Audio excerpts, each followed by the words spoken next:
So guys, another haul na din.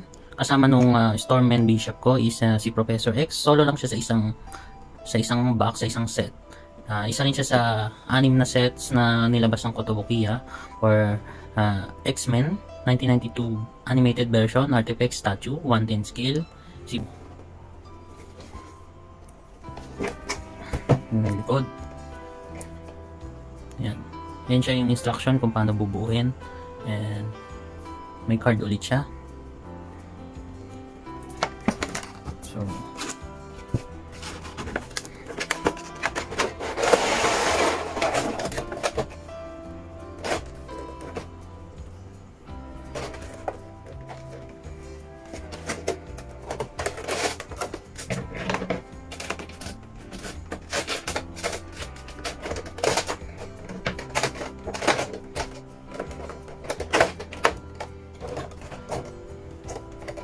So ito yung malaki siya guys, no? 110 siya pero malaki yung wheelchair niya. Actually hindi siya wheelchair, ano bang floating chair na tawag dito. Hahin natin yung body ni Professor X. Ito yung body niya. So ang galing, no? At ayan, lumpo siya. Actually hindi na pinakita yung buong katawan niya. Siguro illusion na lang yung paa niya. Labas muna natin yung parang cover sa legs niya. Parang kumot. Kumot ba to?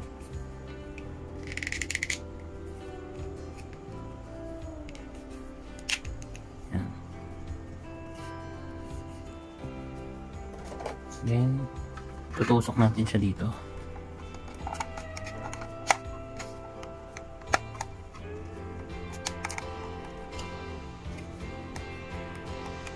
Yan guys.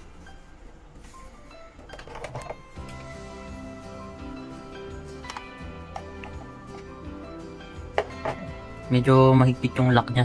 So siguraduhin muna natin na perfectly naka-snap si Professor X loob. So, kung tingin nyo okay na, yan.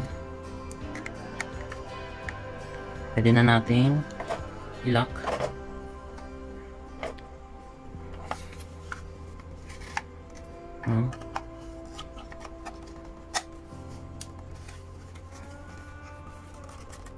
Kailangan ng puwersa. So, yan.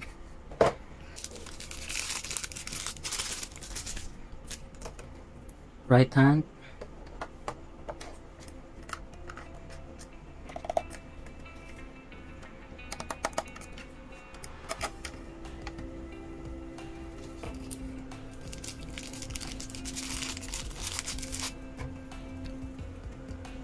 left hand, left arm, I mean.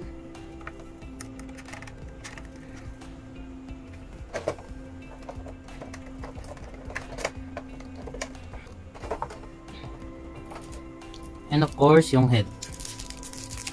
Baka makalimutan.